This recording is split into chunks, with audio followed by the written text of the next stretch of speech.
Hello and welcome to Glasgow Rangers Nation with me, your host Owen James, channel that brings you all your latest Rangers news. Guys, it is Friday morning. We've reached the end of the week. Yes, we are fast approaching match day. We are fast approaching a Saturday match day. My God, that is an unusual occurrence these days, with European ties and telly rights and moving games for this and moving games for that. I'm sure the SFA would move a game for anything.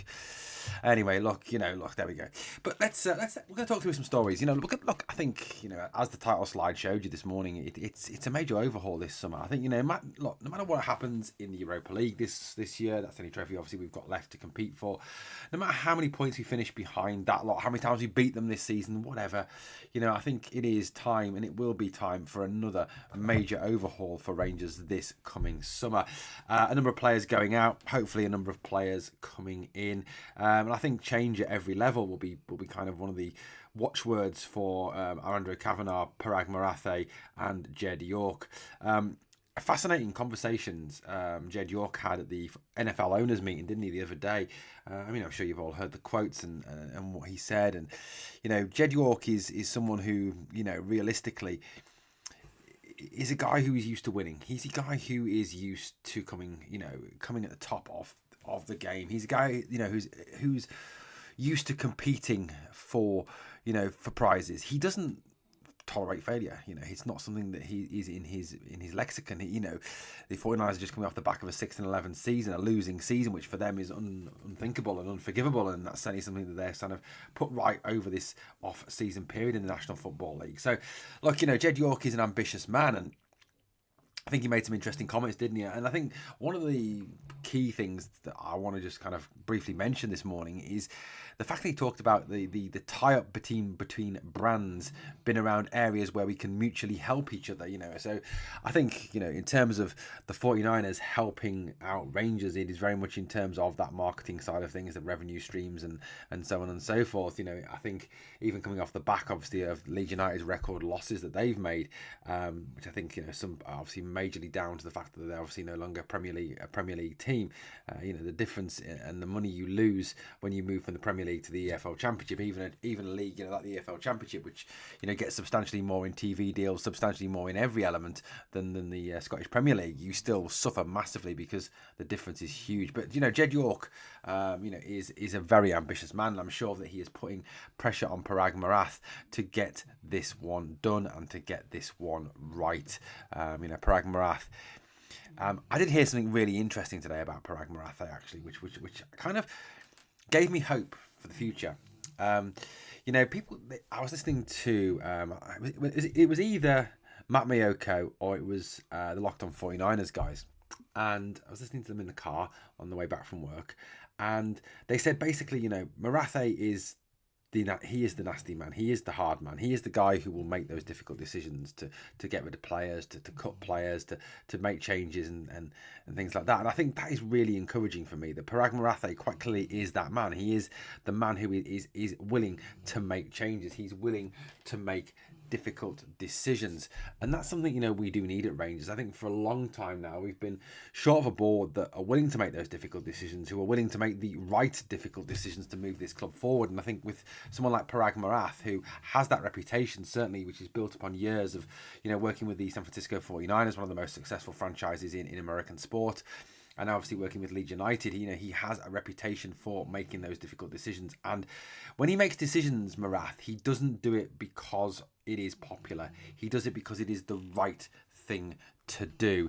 He doesn't just give someone a new contract because that's what the fans want. He doesn't give someone a role because that's what the fans want.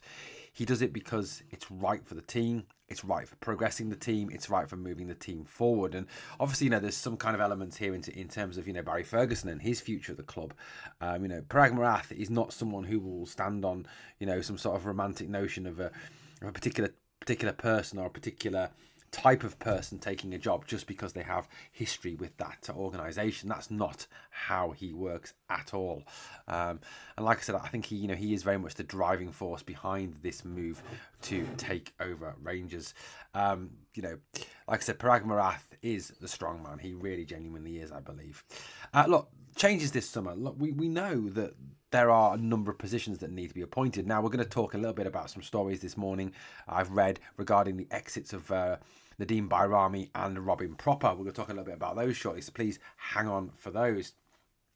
But, at this moment in time, obviously, we need an academy director, we need a head of academy coaching, we need a sporting director, which has been kind of, mentioned. And these are all positions that we do need to fill as soon as is possible to move the club forward. We need a executive strategy, we need a development strategy, we need everything in place to make this club go in the right direction. And if you've got basically no one running the academy, which is what we've effectively got now, since Zeb Jacobs left, he was not replaced, well, he was on a temporary basis by someone incompetent.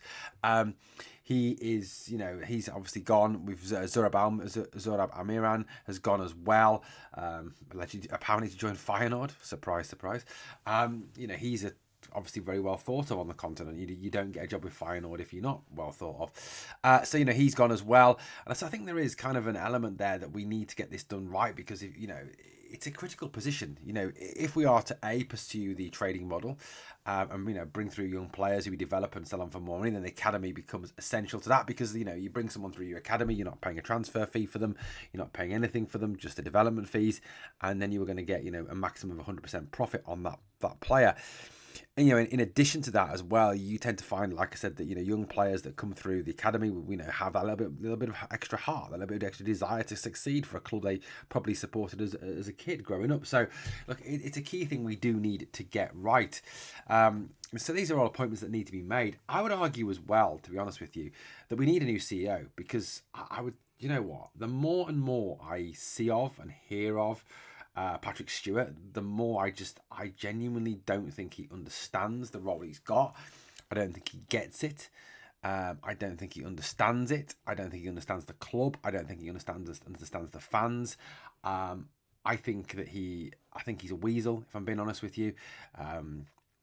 I think he is genuinely not fit to be involved with this football club. Now, people go, he worked for Man United, etc., etc. Well, yeah, let's get one thing in perspective. Manchester United have hardly been the most successful football club since Sir Alex Ferguson left, have they? They've gone through numerous managers.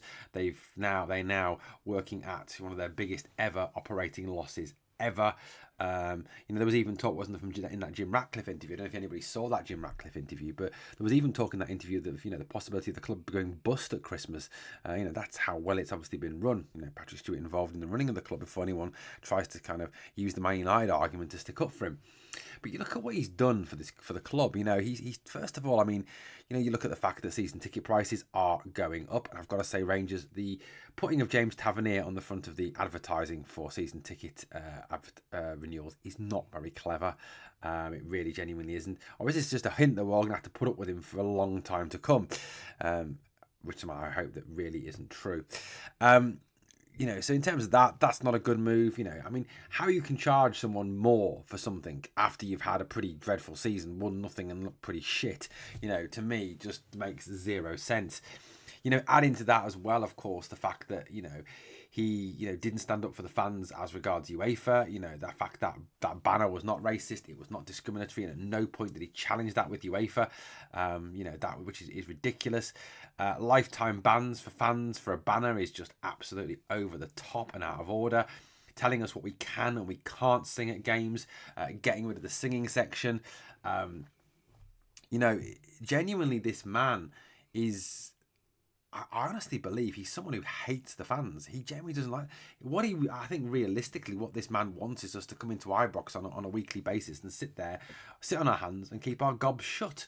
That to me is kind of his ideal world, a number of other things. I genuinely think this guy is way out of his depth. I don't think he understands what he's doing. I don't think he understands the club at all. I don't think he gets what he's actually meant to do. He genuinely looks poor at his job, and I would genuinely hope that when the 49ers Enterprises and Andrew Kavanagh's takeover of the club is completed, one of the first things they do is to call Patrick Stewart into their office and say, "You are fired. Get the hell out of this club, mate. You're about as much use as a chocolate fire guard." I would genuinely get rid of the guy. I genuinely do not like the guy. I think, like I said, his hatred of the fans kind of tells you that. look, I mean, let's move along a little bit and we'll talk about this overhaul. Now, we've talked obviously about players exiting, on a previous video, we talked about the exits of Hadji, Lawrence, etc., etc. Two players that have kind of been strongly linked with a move away from the club in the summer, which, it kind of shows a worrying trend to our recruitment process, is Nadeem Bayrami and Robin Proper. Now, obviously, both of them were only signed last summer. So for them to be, kind of deemed surplus to requirements, as does seem to have been the case. Bayrami's been on the bench an awful lot in the second half of the season. Proper has looked way, way, way out of his depth in Scotland. I think is a damning indictment on that club's recruitment strategy. Now, news today as well that Rangers chief scout has left the club and gone. That's not Neil Scoppen, by the way. Has left the club and gone to join Swansea. I mean, look, personally, it was kind of trumpeted by the Daily Record as a dreadful thing for Rangers. I don't see how it is a genuinely dreadful thing for Rangers. I mean, let's face it, he's hardly been outstanding over the last few seasons, has he, in finding players? In fact, I think his track record is pretty shit, to be honest with you. But look, you look at Proper, and for example, and you see Robin Proper, and you see him on a game by game basis, and you see a man who can't handle the speed of the Scottish game, can't handle the physicality of the Scottish game. Generally does not cope with the Scottish game and the pressure as being a Rangers player. I think he looked, to be honest with you, and I think this is fairly fair, he looks okay in Europe, because the game is a bit slower, he's got more time on the ball, it more reflects kind of Eredivisie football, so he kind of settles into that process. And look, I've got no doubt in my mind, that Robin Proper could go back to the Eredivisie this coming summer, and then next season, we'll kind of observe from afar and go, bloody hell, he's a good footballer, and then kind of forget how bad he was in Scotland. But, and a narrative will be written. But, I think, personally speaking, the guy is genuinely not up to the task of playing in the Scottish League. Now, when you consider this guy was signed as a replacement for Connor Goldson, he's realistically, even, where Goldson was at the end of his Rangers career, which wasn't brilliant, I wouldn't even put him as better than Connor Goldson. I mean, I'll be honest with you, he's kind of a Dutch Ben Davis, but not quite as good as Ben Davis. He's kind of a B-Tech Ben Davis. I mean, Ben Davis had a little bit more about him in domestic football. Yes, Ben Davis, and I hope Ben Davis is sold this summer, and I really do, and I wish him all the very best. But again, he looked hideously out of place, hideous out of place in the Rangers team. But Robin Proper is kind of trending the same way, and it's kind of worrying, especially considering this is the recruitment strategy that's being followed. We missed out obviously on a lot of centre backs last year, and I think there's a bit of a panic buy about him, to be honest with you. I think there's a lot of a panic buy about him. I mean, on the Bayrami front, when Bayrami was signed for 4.5 mil, there was a lot of talk about, he's the playmaker, he's the guy who's going to unlock this attacking potential of the club. He's the man who's going to take this club forward.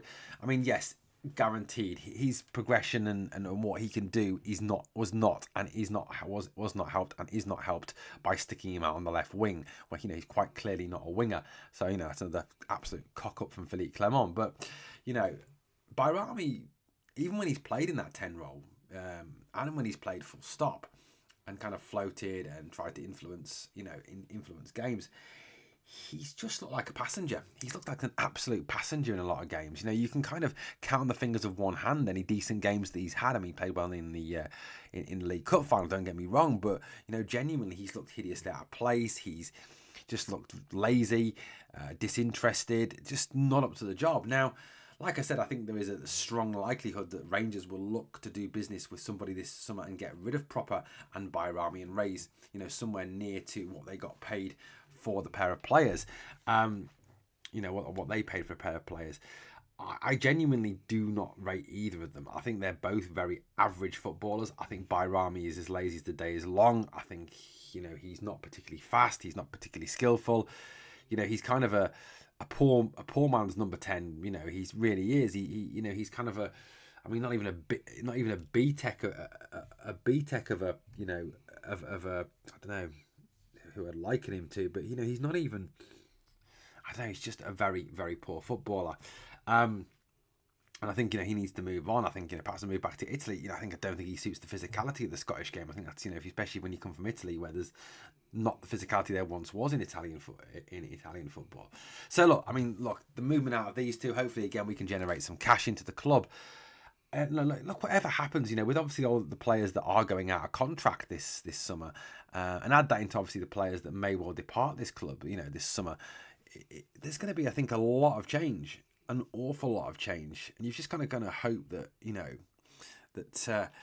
that that change is the right change, and that the decisions that are made at the top of the organisation are made for the right reasons, and they are made very well, and they appoint people and sign people who are going to make a huge difference for this football club. That has to be what what the focus is of not only the club, but whoever comes in and whoever takes the jobs. So look, it's going to be a major summer overhaul. It really genuinely is. Now, like, if you ask my prediction on other things, like for instance against James Tavernier, I think he will still be at the club next season. I think he'll still be at the club in 3 years' time. I think he'll get a new deal.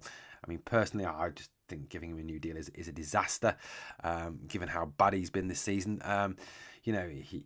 He's certainly not obviously reached the standards of previous seasons, and he's not realistically going to get any better as he gets older. So, look, I think the expectation has to be that we make the right decisions. We get out the players that don't cut it anymore.